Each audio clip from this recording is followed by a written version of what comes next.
Le collagène est la protéine majoritaire de la peau. Il représente 80 à 85% du poids sec du derme.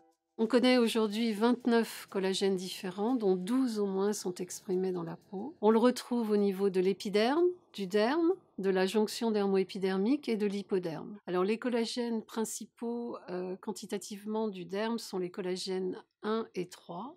La jonction dermo-épidermique comporte également un collagène important qui est le collagène 4 et l'épiderme comporte également des collagènes dont le collagène 13 qui est un collagène transmembranaire qui signifie qu'il est exprimé à la surface des cellules de l'épiderme que sont les kératinocytes. Et il joue un rôle important dans l'adhésion cellulaire et la communication entre les kératinocytes et donc dans la cohésion générale de l'épiderme. Mon histoire avec le collagène a démarré dans les années 90, lorsque nous tentions de comprendre les mécanismes à la base de la cohésion entre le derme et l'épiderme, ce dans le cadre de la réparation de la peau pour les grands brûlés.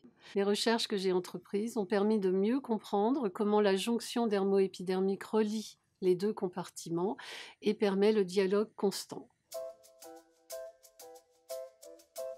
Le collagène a des propriétés à la fois structurales et biologiques. En quelque sorte, c'est l'architecte de la peau qui contribue à sa résistance, sa fermeté et également à son aspect lisse.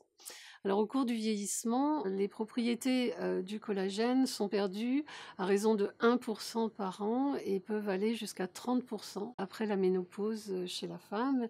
Et bien sûr, ce phénomène est amplifié par des facteurs extrinsèques du vieillissement que sont l'exposition solaire et les pollutions atmosphériques. Les dommages sur le collagène 1 vont affecter essentiellement la souplesse et la fermeté de la peau et contribuent à la formation des rides. Les dommages sur le collagène 4 auront des conséquences sur l'ancrage de l'épiderme et la communication entre le derme et l'épiderme.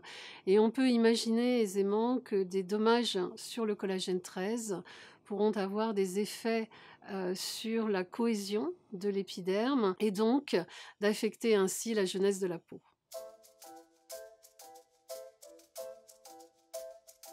Favoriser la production des nouvelles molécules de collagène est essentiel pour corriger les signes du vieillissement de la peau qui ont été causés par le temps qui passe ou par des facteurs extrinsèques.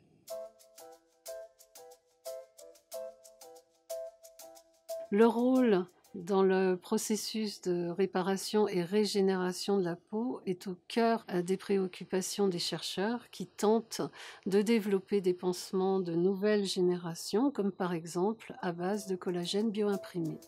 Le collagène, véritable protéine de jeunesse de la peau, n'a pas fini de passionner les chercheurs.